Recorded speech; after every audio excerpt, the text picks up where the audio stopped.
বলেছেন তোমরা যখন কবর জিয়ারত করার নিয়ত করবে বাড়িতে 2 রাকাত নফল নামাজ আদায় করবে এবং সেই সাথে নফল নামাজের সাথে সূরা ফাতিহার পরে আয়াতুল কুরসি একবার, সূরা ইখলাস 3 বার, এইভাবে করে 2 রাকাত নফল নামাজ আদায় করে কবরবাসীর জন্য দোয়া চাইবে।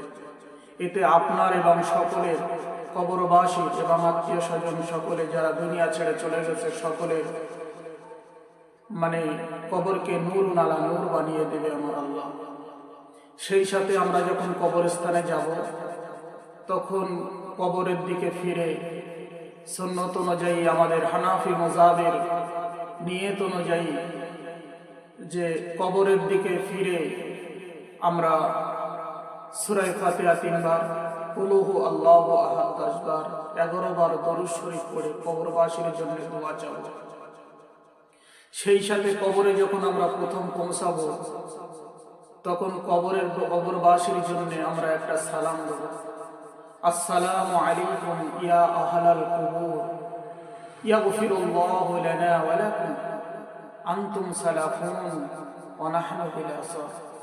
সকলে এই দোয়াটা পড়ব, কবরবাসীদের সালাম দেব এবং কবরবাসীদের জন্য এবং যারা দুনিয়া ছেড়ে চিরবিদায় নিয়েছে আত্মীয় স্বজন সকলের জন্য আমরা দোয়া চাব এবং মা বাপ ভাই বোন যাদের চলে গেছে তাদের জন্যও দোয়া চাব এবং কবরবাসী খুশি হয়ে যাবে। রাসূলুল্লাহ সাল্লাল্লাহু আলাইহি ওয়াসাল্লাম বলেছেন, যদি কোনো কবরবাসীদের এইভাবে দোয়া চাওয়া হয় তারা খুশি হয়ে যায় এবং আল্লাহ পাক খুশি হয়ে যায়, তার কবরকে জান্নাতের বাগান বানিয়ে দেয় এবং কবরকে নূরুন আলা নূর বানিয়ে দেন।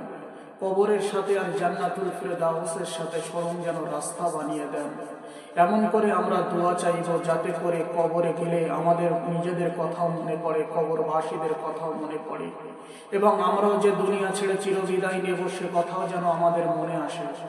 আমরা সকলেই তো ওই পথের যাত্রী, সেই জন্য সকলেই যখন আমরা কবর জিয়ারত করব ঠিক মনটা কবরের দিকে আমাদের নিয়তটা থাকবে, যাতে করে আমরাও কবরবাসী দুনিয়া ছেড়ে একদিন আমরাও ওই কবরে চলে যাব। আমরা যেন ভুলভাল কোনো রকম দোয়া দরুদ কিছু না পড়ে কিছু না মনে করে আমরা যেন কবরবাসীদের জন্য তারা কত কষ্টে আছে এই কথা চিন্তা করে যেন আল্লাহর কাছে কায়মান বাক্যে দোয়া করি। আল্লাহ পাক আমাদের সকলকে দোয়া করার তৌফিক দান করুন। আমিন। ওয়া আখিরু দাওয়াহুম আনিল হামদুলিল্লাহি রাব্বিল আলামিন।